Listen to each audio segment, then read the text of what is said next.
Halo Syedaralun, terima kasih Anda telah bergabung bersama kami dalam podcast Serambi Spotlight edisi hari ini.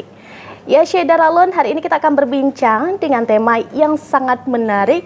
Tentunya siaran ini disiarkan di kanal YouTube dan juga Facebook serambinews.com serta nantinya juga akan diturunkan dalam edisi print harian Serambi Indonesia. Oke baik, Syedaralun, bidang perpustakaan dan kearsipan memiliki peranan yang sangat penting dalam memajukan pelaksanaan pembangunan daerah. Nah, hal ini Syedaralun berdasarkan pola outcome dan output sangat dirasakan manfaatnya oleh publik. Dan juga Bapak Dr. Edi Yandra SSTP MSP pernah mengatakan bahwa konsep perpustakaan modern saat ini Syedaralun sudah merambah ke dalam sektor inklusi sosial dan juga menjadikan peran perpustakaan sudah meluas dan bisa masuk ke dalam segala aspek. Nah, tidak hanya itu Syedaralun, bagi generasi sebelumnya mungkin memiliki image jika perpustakaan itu membosankan. Namun pihak perpustakaan saat ini sudah merubah image tersebut menjadikan perpustakaan menjadi lebih modern dan nyaman sehingga menjadi daya tarik bagi pengunjung dan masyarakat untuk kembali datang ke perpustakaan. Nah, seperti apa sih yang sudah dilaksanakan oleh perpustakaan Pustaka Wilayah Aceh khususnya untuk merubah image ini menjadi kebiasaan bagi masyarakat untuk berkunjung ke perpustakaan? Oleh karena itu, Syedaralun, kita akan berbincang terkait perpustakaan dengan tema Perpustakaan Modern, Nyaman, dan Representatif bersama Kepala Dinas Perpustakaan dan Kearsipan Wilayah Aceh, Bapak Dr. Edi Yandra SSTP MSP, yang sudah hadir bersama kita di saat hari ini. Assalamualaikum Bapak, apa kabar? Waalaikumsalam warahmatullahi wabarakatuh. Kabar baik Mbak Sita. Alhamdulillah. Terima kasih Pak sudah menyempatkan waktunya untuk berbincang bersama kita pada hari ini. Perbincangannya sangat menarik ya Pak ya, terkait buku ya Pak. Oke, baik. Nah, sebelumnya Pak, ini kan kita sekarang juga sedang berada di perpustakaan. Kita juga melihat tadi dari awal masuk perpustakaan wilayah sekarang sangat berubah drastis, lebih modern ya Pak ya, sesuai dengan harapannya dan juga tema kita bahwa perpustakaan modern. Namun sebelum kita merambah lebih jauh Pak, sebenarnya perpustakaan modern itu seperti apa sih Pak, dan apakah pustaka wilayah saat ini sudah termasuk dalam perpustakaan modern Pak? Baik Mbak Sita, perpustakaan modern ini adalah salah satu konsep pustaka dunia untuk merubah image pustaka yang dulu sama pustaka yang hari ini. Itu tentu mendasari pola modern ini baik dari sisi fasilitas, sisi program yang ditampilkan, kemudian juga sisi dari pelayanan. Kalau dulu pustaka itu di zaman era kita kecil, itu kan pustaka itu hanya sebatas tempat baca dan pinjam buku. Benar. Nah, namun untuk hari ini, di era saat ini, dengan masyarakat memakai HP, memakai handphone, ini tentu orang berpikir ngapain ke pustaka lagi, toh kita bisa baca di HP. Nah, namun untuk merubah mindset ini tidak hanya dengan HP, maka pustaka itu dengan konsep yang modern itu harus menciptakan bagaimana sebuah gedung pustaka itu yang mempunyai fasilitas multifungsi dan fasilitas yang mewah, yang bagus dan representatif dan nyaman bagi pengunjung. Hal ini inilah sebenarnya daya tarik untuk merubah orang itu datang ke pustaka. Ibarat saya mencontohkan kenapa orang datang ke mall, lebih suka datang ke mall atau daripada ke tempat-tempat yang lainnya, bahkan ke pustaka. Karena saya berpikir mall itu yang pertama nyaman, yang kedua indah, yang ketiga prasarananya itu memang mewah. serta pelayanannya juga bagus. Oke. Nah, jadi poin-poin inilah yang harus kita implementasikan dalam pustaka modern ini. Alhamdulillah kita juga perpustakaan Aceh ini semenjak pembangunan gedung pertama di tahun 2017 penanaman pondasi awal, sehingga kita sudah mulai beroperasional di gedung ini, walaupun sampai hari ini belum tuntas secara keseluruhan. Ini sudah kita operasionalkan di tahun 2022. Ya, alhamdulillah hari ini Pustaka Aceh dengan fasilitas yang memadai, yang nyaman, dengan koleksi bukunya juga banyak, dan juga kita menyiapkan di dalamnya juga ada 9 layanan.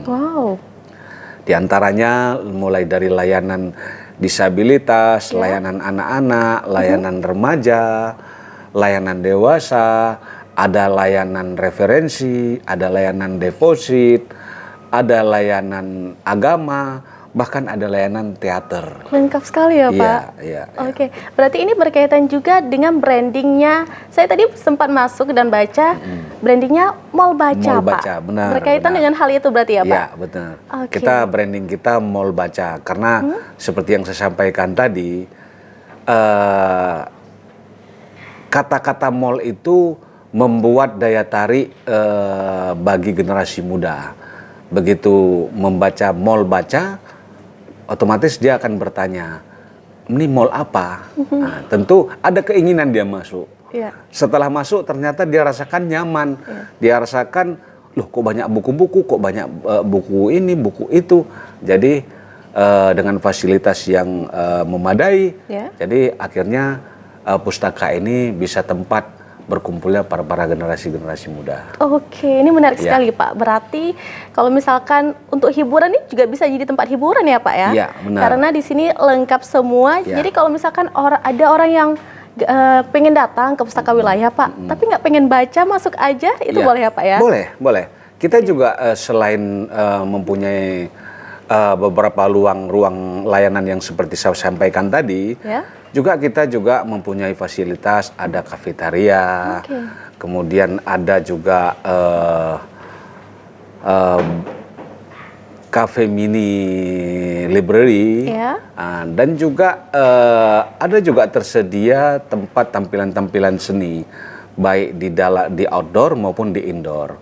Kalau yang di outdoor, kita berada di lantai basement, itu sudah panggung kita siapkan dengan tribun penonton. Di situ juga kita pernah gelar pada waktu Hari Kunjung Pustaka di bulan November yang lalu. Di situ sempat kita tampilkan tarian-tarian, baca puisi dan sebagainya. Kalau yang fasilitas yang ada di indoor itu kita mempunyai di lantai 4 punya ruang pertemuan untuk kapasitas 1.000 orang. Ruang pertemuan ini juga bisa dimanfaatkan untuk seminar, pelatihan, dan bahkan kalau memang untuk tampilan seni dan budaya juga welcome. Oke, luar biasa. Nah, ini kita masih tertarik nih, Pak, terkait fasilitas dan layanan yang ada di pustaka wilayah ini. Sangat banyak ya, Pak ya. Tapi mungkin sebelum kita bahas ke sana, Pak, kita yang paling penasaran sekarang adalah, tadi kan kita sudah bahas nih, Pak, tentang perubahan pustaka wilayah dari awal dibangun hingga semewah jadi mall saat ini ya, Pak ya. Nah, bagaimana sih, Pak, dampak yang dirasakan oleh pengunjung atau masyarakat setelah pustaka wilayah direnovasi hingga saat ini, Pak? Alhamdulillah dampak di masyarakat sangat antusias. Ini dibuktikan pengunjung kita hampir rata-rata setelah kita buka, rata-rata kita hitung per bulannya ada 1.000 pengunjung. Bahkan ada di 2023, di bulan Oktober yang lalu, bahkan capaian pengunjung yang tercatat di pustaka ini, yang pengunjung pustaka ini bahkan sampai mencapai 1.800 orang. Wah, banyak sekali ya, Pak? Iya. Jadi ini juga antusias masyarakat, khususnya para generasi muda, baik itu pelajar, mahasiswa, dan setiap hari juga kita menerima kunjungan dari sekolah-sekolah, baik dari anak PAUD, baik anak SD, SMP, SMA, bahkan dari perguruan tinggi. Tidak hanya di Banda Aceh, juga di kabupaten dan kota juga sudah mulai mengetahui keberadaan Pustaka Aceh ini, sehingga mereka membuat satu tur edukasi. Seperti pada waktu yang lalu kita pernah menerima rombongan dari sekolah yang ada di Pidi, kemudian dari SMA yang ada di Lokus Mawe, kemudian dari Aceh Jaya. Kita berharap pustaka ini bisa menjadi pusat kunjungan maupun pusat wisata yang ada di Aceh ini. Oke, luar biasa. Di situ ada hiburan, ada edukasi, ada pariwisata juga ya Pak ya, dan akan merambah ke dunia. Nanti juga akan ada makanan-makanan ya Pak ya di sini ya. Ya, nanti juga kita juga dalam finishing di tahun yang akan datang, kita punya tempat, boleh dibilang tempat makanan dan minuman. Kita punya konsepnya, punya 3. Yang pertama di lantai bawah itu kita namakan Cafe Library. Kemudian di lantai 4 juga kita kasih namakan Minibar Cafe Library. Di tahun depan kita akan menyiapkan satu cafe dalam bentuk rooftop, itu kita namakan Garden Library. Ya, nantinya tentu setiap tempat makan dan minum itu juga kita siapkan pojok-pojok bacanya. Menarik sekali. Mungkin bagi Syedara Alun yang belum pernah berkunjung ke perpustakaan, ayo kunjungi perpustakaan dari sekarang ya Pak ya. Dari sebelum direnovasi, jadi Anda menjadi salah satu orang yang menjadi saksi mata nih dari sebelum direnovasi hingga nantinya juga akan ada cafe garden ya Pak ya. Oke, menarik sekali. Nah, tadi Bapak juga udah sampaikan apa-apa saja sih fasilitas dan pelayanan yang ada di pustaka wilayah. Namun mungkin masih banyak pengunjung yang belum tahu secara detail Pak. Di setiap lantai ada fasilitas dan pelayanan apa saja. Kita ada 5 lantai ya Pak ya? 4. Oh, oke, 4. Kalau yang lantai 5 itu memang khusus untuk rooftop aja. Lalu apa saja sih Pak fasilitas dan layanan di setiap lantainya Pak? Kalau untuk layanan di tingkat di lantai pertama, kita dalam bentuk layanan di situ ada layanan administrasi terutama ya, begitu di pintu masuk. Kemudian juga di lantai 1 itu ada layanan disabilitas bagi khususnya orang-orang cacat atau tunanetra. Kemudian di lantai 1 juga kita punya layanan deposit. Jadi ada tiga layanan, 3 plus dengan kafetaria. Sementara untuk di layanan di tingkat 2 itu layanan anak-anak, layanan dewasa, sama layanan agama. Kemudian ditambah dengan ruang pertemuan oprum kecil dan tempat-tempat baca. Kemudian untuk di lantai 3 kita punya layanan IT, kemudian ada layanan remaja, ada layanan referensi. Nantinya ada layanan 1 di lantai 3 akan kita tambahkan layanan buku-buku nuansa daerah. Itu lagi tahun ini kita siapkan ruangannya. Nantinya untuk memenuhi kebutuhan para peneliti yang memang membutuhkan buku-buku yang bernuansa daerah. Sementara untuk satu lagi ada layanan di lantai 3 itu ada layanan teater juga ya. Teater kita juga alhamdulillah mudah-mudahan di tahun 2024 ini sudah bisa kita operasionalkan. Untuk kapasitas 75 orang. 75 orang. Karena nantinya kita berharap setiap kunjungan, setiap pengunjung bisa menikmati fasilitas teater itu juga pada saat setelah membaca. Setelah membaca misalnya ada datang dari satu sekolah. Mereka dikenalkan dulu fasilitas, mereka dipersilahkan membaca buku. Setelah membaca buku, endingnya nanti baru kita tampilkan dengan tayangan teater. Itu ada film-film dokumenter tentang sejarah Aceh, sejarah tokoh-tokoh Aceh. Nah, itu nanti yang kita tayangkan, yang memberi edukasi kepada generasi muda. Oke, menarik sekali. Untuk lantai 4 kita mempunyai fasilitas ruang pertemuan dengan kapasitas 1.000 orang. Namun ruang pertemuan ini kita sudah konsepkan bisa menjadi 5 ruangan. Yang berkapasitas 250 ada 2 ruangan, 50 1 ruangan, 25 ada 2 ruangan. Jadi fasilitasnya di samping ruang pertemuan itu juga ada minibar cafe library, dan juga nantinya di lantai 4 itu juga akan kita siapkan ruangan pameran inklusi sosial. Ya, tujuannya begini, Mbak Sita. Nantinya bagi orang-orang yang mengikuti melaksanakan seminar di situ, di ruangan itu, di saat dia boring,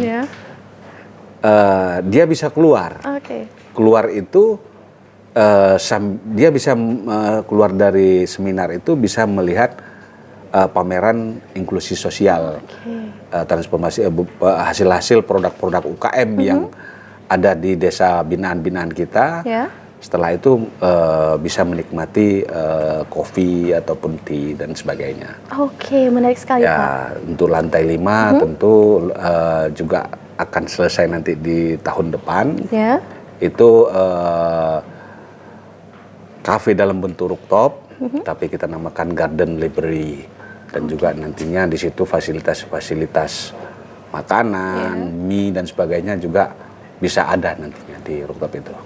Menarik sekali ya, Syed Daralun. Jadi Pustaka Wilayah betul-betul mematahkan konsep membosankan ya, Pak, ya, dengan semua fasilitas yang ada. Lalu Pak, apakah ruang teater, ruang aula itu jika ada pengunjung dari luar nih Pak, yang ingin mengadakan acara di ruang teater dan juga ruang aula kita, apakah dikenakan fee Pak? Dan juga bagi orang yang belum punya kartu pustaka, ketika mendaftar apakah juga akan dikenakan fee Pak?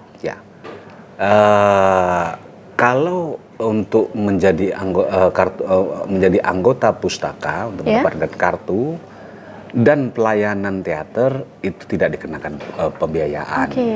Namun kalau untuk fasilitas yang pelaksanaan seminar, pelatihan dan kegiatan yang dalam bentuk seni, itu nantinya tentu ada kontribusi yang harus kita pikirkan untuk pendapatan daerah. Namun karena itu baru kita operasionalkan di bulan November yang lalu, dengan diawali Hari Kunjung Pustaka yang kita gelar di November yang lalu dan juga dihadiri oleh Bapak Gubernur, itu sampai hari ini kita belum menyusun pergubnya. Nanti mungkin beberapa bulan ke depan kita akan menyiapkan pergub sehingga itu juga menjadi sumber pendapatan daerah. Luar biasa. Apalagi ya kan Pak, seperti kita tahu banyak sekali keluhan masyarakat tentang di Aceh nggak ada bioskop. Oleh karena itu di Pustaka Wilayah disediakan ruang teater ya Pak ya, yang bisa menjadi salah satu solusi bagi anak-anak muda Aceh yang ingin mengadakan tonton bersama ya Pak ya. Kita tunggu kunjungan Anda Syed Daralun untuk mengadakan acara nonton bareng di sini ya Pak ya. Karena gratis ya Pak ya. Menarik sekali. Lalu Pak, ini juga kita ada lihat tentang e-pustaka, yaitu sistem informasi perpustakaan, benar ya Pak? Apa saja sih Pak fasilitas dari e-pustaka dan keuntungan e-pustaka ini bagi pengunjung? E-pustaka ini adalah e-book library. E-booknya digital. Jadi buku koleksi buku yang kita baca melalui digital. E-pustaka ini kita sudah mulai adakan itu di tahun 2019.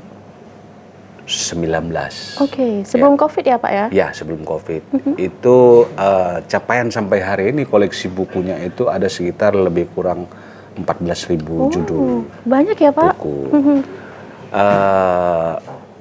Buku itu bisa diakses, Ya. e-book itu bisa diakses siapa saja. Tinggal buka Play Store, di-download e-Pustaka Aceh, langsung terkonek.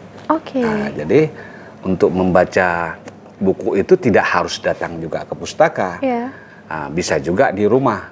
Toh juga pustaka ini kan tentu ada jam-jam waktu yang operasionalnya ya Pak, operasionalnya itu kan tidak dibuka misalnya di hari libur, di jam 5 sampai malam kita belum buka.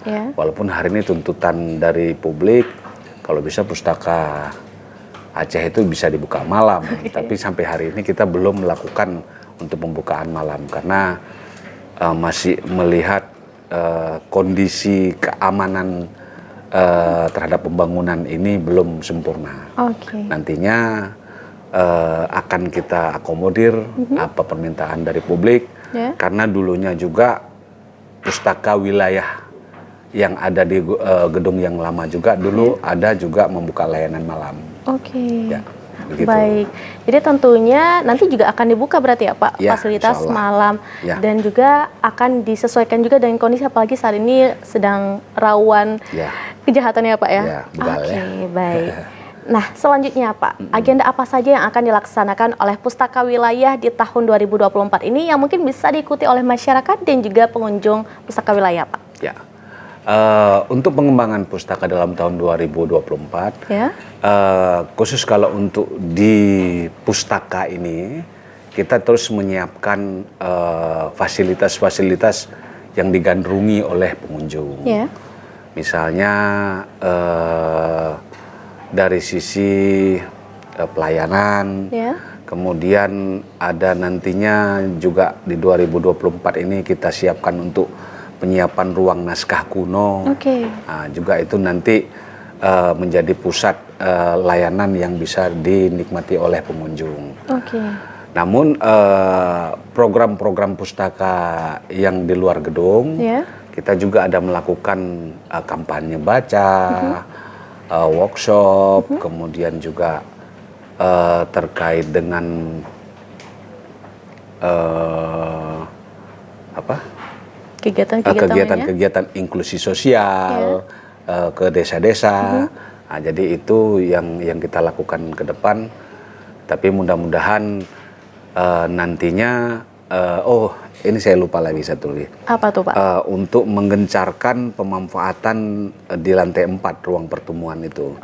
Kita persilahkan welcome ke siapa saja untuk memakai ruangan di lantai 4. Baik dalam bentuk ruangan secara keseluruhan maupun untuk kebutuhan 200 orang atau 50 orang atau 100 orang, itu kita kejar untuk bisa dimanfaatkan fasilitas yang ada, karena itu juga berdampak positif bagi pengunjung pustaka, karena kita juga setiap harinya tercatat oleh Perpusnas Jakarta berapa pengunjung yang masuk ke pustaka ini, itu tercatat setiap harinya ya Pak? Setiap harinya. Jadi kalau seandainya di samping orang yang membaca, orang yang perlu dengan buku, tercatat juga orang yang mau minum kopi, mau menikmati kafe, mau melakukan pelatihan atau seminar, itu juga tercatat. Nah, jadi dengan seperti itu mudah-mudahan orang lebih gandrung datang ke pustaka. Amin, amin ya rabbal alamin. Dan itu juga sudah terbukti ya Pak dengan meningkatnya jumlah kunjungan hingga bulan ini ya Pak ya. Menarik. Nah Pak, Syita juga sering pantau akun Pustaka Wilayah Pak. Dan salah satu agendanya itu adalah agenda Raja Ratu Baca. Nah ini bagi anak-anak muda Aceh yang ingin ikut dengan Raja Ratu Baca, mungkin ada yang bisa Bapak sampaikan tips and trik dan kapan kira-kira akan dibuka untuk tahun ini Pak? Setiap tahun kita memang melakukan seleksi terhadap Raja Ratu Baca. Ini supaya menanamkan motivasi bagaimana generasi muda hari ini lebih suka baca. tentu dengan kompetisi ini bagi siapa saja yang berminat ya kita persilahkan. Kita di tahun 2024 ini nantinya sekitar bulan-bulan 4 habis Lebaran mungkin kita sudah buka seleksi. Ya mudah-mudahan banyak para generasi muda, terutama yang hobi baca, cinta buku, nah ini bisa mendaftar. Karena mereka-mereka ini yang terpilih juga kita ikut sertakan juga dalam kegiatan-kegiatan kita. Misalnya kita melakukan kampanye baca di kabupaten dan kota. Mereka kita ajak. Kita ajak bisa memberi pengalaman mereka untuk generasi-generasi yang ada di kabupaten, sehingga angka minat baca itu juga pelan-pelan itu akan meningkat. Menarik sekali. Tujuannya sangat mulia ya Pak ya. Nah lalu Pak, seperti apa sih pemuda-pemudi Aceh yang dicari untuk menjadi Raja dan Ratu Baca Aceh? Tentu karena Raja Ratu Baca, tentu yang paling fokus utama dia itu suka baca. Kalau yang nggak suka baca mau jadi Raja Ratu Baca kan lucu ya. Betul. Jadi tentu yang suka baca, kemudian yang suka nulis. Nah, jadi tentu itu modal utama.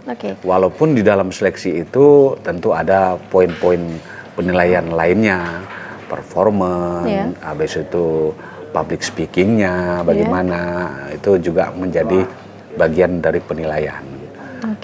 Tapi yang paling tidak paling utama dia cinta akan baca. Itu yang modal utama. Beda dengan pemilihan duta wisata. Kalau duta wisata mungkin lebih dikedepankan performance. Karena wisata itu bagaimana wisatawan duta-duta itu menyampaikan menarik dalam menyampaikan menjual produk-produk wisata kita. Menarik sekali.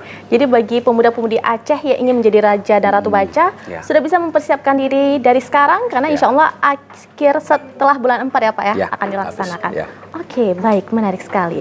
Lalu Pak, seperti yang sudah kita lihat Pustaka Wilayah sekarang berbenah begitu luar biasa Pak. Alhamdulillah. Apa saja Pak pencapaian yang sudah dicapai oleh Pustaka Wilayah dari sebelum direnovasi hingga saat ini sudah direnovasi? Capaian dengan yang pertama capaiannya itu angka pengunjung. Angka pengunjung pada waktu yang lalu dengan konsep yang lama dengan konsep yang baru ini angka pengunjung drastis berubah. Kalau dulu mungkin hampir rata-rata itu pengunjung tidak lebih dari 200 per harinya. Kalau hari ini rata-rata seperti saya sampaikan tadi, itu angka 1000 itu sudah pasti. Nah, terkecuali kalau libur mahasiswa Nah, karena tentu yang gandrung ke pustaka ini tentu yang mahasiswa, dosen, yang melakukan penelitian dan juga para pelajar. Kemudian yang kedua capaiannya akreditasi perpustakaan. Dulu pada waktu yang lalu gedung yang lama, fasilitas yang lama kita hanya sebatas dengan angka B. Tapi alhamdulillah tahun 2023 kemarin pihak Perpusnas sudah melakukan penilaian tentang terhadap perpustakaan kita. Alhamdulillah kita memperoleh predikat A. Alhamdulillah. Itu capaian yang kedua. Kemudian dari sisi pengembangan program perpustakaan berbasis inklusi sosial, ini juga kita juga mendapat sudah 3 tahun berturut-turut dari 2021, 2022, 2023 kita provinsi terbaik di dalam tim sinergi perpustakaan transformasi berbasis inklusi sosial. Luar biasa Pak. Jadi itu juga kita dapatkan pada waktu yang di 2023 itu yang sudah yang ketiga kalinya. Karena peran aktif kita terhadap pengembangan pustaka, baik itu pustaka di Gampung, baik itu pustaka yang ada di daerah, di kabupaten, maupun di sekolah-sekolah, kita jalan terus mendorong bagaimana pustaka ini bisa beroperasional dengan baik sehingga angka literasi ini makin meningkat Aceh. Tempo hari pada waktu saat COVID juga kita kalau dari sisi pembaca digital, lupa saya sampaikan tadi pada saat poin e-pustaka Aceh, kita di 2020 kita mendapat urutan 9 dari 30 sekian provinsi, provinsi yang minat bacanya tinggi. Wow, masuk 10 besar alhamdulillah ya Pak. Masuk 10 besar. Oke, luar biasa. Ya. Next sekali, berarti banyak sekali pencapaian-pencapaian yang sudah dicapai. Ada lagi mungkin Pak pencapaian lainnya? Pencapaian yang lainnya satu sisi penghargaan-penghargaan dari pihak-pihak seperti media itu juga memberikan apresiasi ke kita baik dari media online maupun media visual, itu juga memberikan penghargaan ke kita. Namun yang saya sangat mengapresiasi dalam pengembangan literasi Aceh ini, kerjasama di semua stakeholder kita bangun. Karena saya sering menyampaikan ke orang-orang, membangun literasi ini objeknya publik, masyarakat. Masyarakat ini hitungannya jutaan umat, jutaan orang. Kalau kita bekerja mengembangkan literasi ini dengan sendiri kita tidak mampu. Benar. Baik itu pemerintah, baik itu kalangan pendidikan. Jadi dengan kita buka kerjasama ke semua stakeholder, juga dengan pegiat literasi, tenaga-tenaga pendidik, sekolah-sekolah, ini baru bisa angka literasi ini meningkat. Jadi itu juga kita lakukan dalam 2 tahun terakhir ini dalam mengembangkan literasi Aceh ini. Luar biasa, sangat banyak apresiasi dan juga pencapaian serta prestasi yang sudah diraih oleh perpustakaan wilayah ini ya Pak ya. Tentunya seperti yang Bapak sampaikan tadi, pencapaian itu tidak terlepas dari kerjasama dari seluruh stakeholder dan juga para pengunjung yang datang ke Pustaka Wilayah Aceh. Oke, baik. Nah, kita juga salvok ini Pak, dengan buku yang Bapak bawa. Ini mungkin boleh diperlihatkan Pak? Boleh. Oke, ini judulnya? Ini di 2022 saya mengeluarkan satu catatan pena berjudul Perspektif Manajemen Perpustakaan Modern di Abad 21. Karena buku ini saya keluarkan, saya tulis bagaimana mengembangkan pustaka modern hari ini.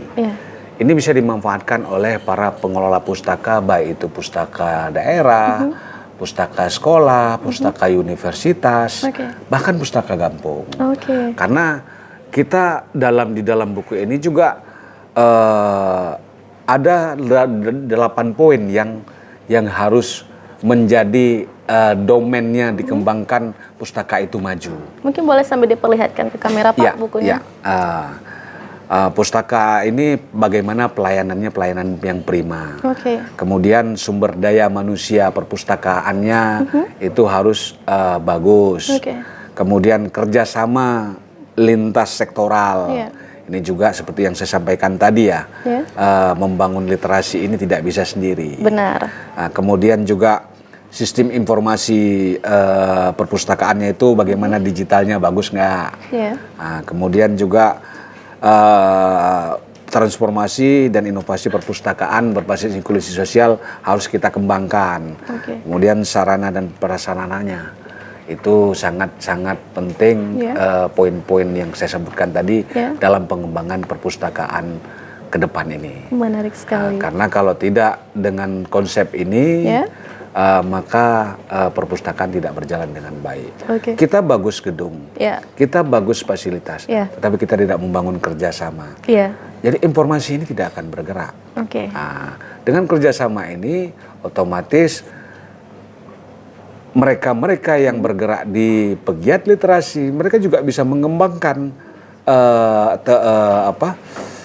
masyarakat dalam peningkatan literasi di tempat mereka. Oke. Nah, jadi kalau sudah kembangkan semua terhadap pengembangan pustaka, walaupun itu dalam bentuk taman baca, nah, itu kalau semua sudah bergerak, yakin nggak Mbak Sita? Yakin Pak. Hebat Aceh ini, angka literasinya tinggi. Betul. Bisa jadi Aceh Carong ya Pak ya? Aceh Carong ya, sesuai dengan visi dan misi pemerintah Aceh juga menuju Aceh Carong. Luar biasa. Izin Pak, boleh kita lihat? Boleh. Oke, jadi ini menarik sekali ya, Syahdaralun, judulnya Perspektif Manajemen Perpustakaan Modern di Era Abad 21. Nah, bagi pengunjung atau masyarakat yang ingin memiliki buku ini atau mungkin menjadi bahan referensi Pak untuk skripsi atau tesisnya, di mana bisa didapat? Apakah cuma di pustaka wilayah atau mungkin terjual di beberapa toko buku? Ya, di pustaka wilayah ada kita buat koleksi, tapi di toko-toko buku pun ada. Oke, ini menarik sekali. Ini langsung dari pengalaman dan juga pemikiran Bapak sendiri ya Pak ya. Menarik sekali, harus punya dan harus baca ini ya. Oke, luar biasa. Terima kasih Bapak. Baik, nah jika Pak ada keluhan atau saran dari pengunjung dan juga masyarakat terkait perpustakaan, kemana pengunjung bisa mengadukan atau memberikan tanggapan dan saran mereka Pak? Ya, kita juga menyiapkan kotak saran. Kotak saran bagi pengunjung yang mungkin ada keluhan, seperti pada waktu yang lalu ada keluhan di fasilitas kamar mandi. Kenapa tuh Pak? Karena kamar mandi dalam pembangunan ada sedikit tergenang air. Nah, jadi ketidaknyamanan dari pengunjung dirasakan. Itu juga disampaikan melalui saran kotak saran, dan ada juga yang bisa menyampaikan ke kami langsung, ke petugas-petugas yang ada, petugas layanan yang ada di pustaka ini. Di mana letak kotak sarannya Pak? Ada di depan resepsionis. Oke, berarti satu di dekat resepsionis. Oke, karena mungkin pastinya pengunjung kan meningkat ya Pak ya. Pasti ada harapan juga. Dan mungkin ada yang ingin disampaikan oleh pengunjung terkait mungkin seperti kebanggaan mereka melihat perpustakaan yang sudah sangat luar biasa, bisa menjadi mall baca ya Pak ya. Oke, baik. Menarik sekali. Nah, sebagai penutup perbincangan kita Pak, sayang sekali kita harus menutup perbincangan kita.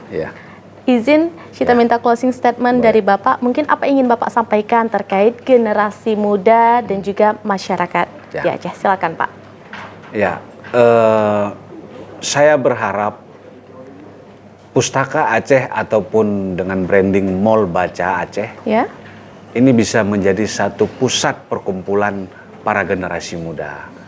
Karena kita tahu rumah literasi ini, rumah pustaka ini adalah tempat untuk semua ilmu ada. Jadi bagaimana mencerdaskan generasi yang akan datang harus lebih cinta ke Mall Baca Aceh. Oke, luar biasa. Terima kasih Pak Edi atas penyampaiannya dan juga perbincangan yang sangat menarik hari ini. Tentunya perbincangan ini bisa menjadi edukasi dan juga menambah pemahaman masyarakat Aceh terkait perpustakaan wilayah Aceh. Dan tentunya semoga harapan Bapak, harapan kita semua terkait perpustakaan wilayah dan juga generasi muda itu semakin terwujud ya Pak ya, terwujud dalam waktu dekat, dan juga harapannya pembangunan pustaka wilayah ini bisa segera terlaksanakan dengan selesai. Untuk itu kita tidak terlepas dari doa dan juga dukungan dari masyarakat dan pengunjung ya Pak. Baik, terima kasih sekali lagi Pak Dr. Edi Yandra SSTP, SSTP-MSP selaku Kepala Dinas Perpustakaan dan Kearsipan Aceh. Mohon maaf bila ada salah kata Bapak. Sama-sama. Baik, dan juga terima kasih banyak kepada seluruh Syahdaralun yang sudah menyaksikan perbincangan ini. Semoga ini bisa menjadikan perbincangan yang inovatif bagi Anda semua, dan kita tunggu nih kehadiran Anda ke Pustaka Wilayah Aceh. Dan juga mohon maaf bila ada salah kata. Saya Syita dan juga Pak Edi dan seluruh kru yang bertugas pamit undur diri. Terima kasih dan sampai jumpa. Wassalamualaikum warahmatullahi wabarakatuh.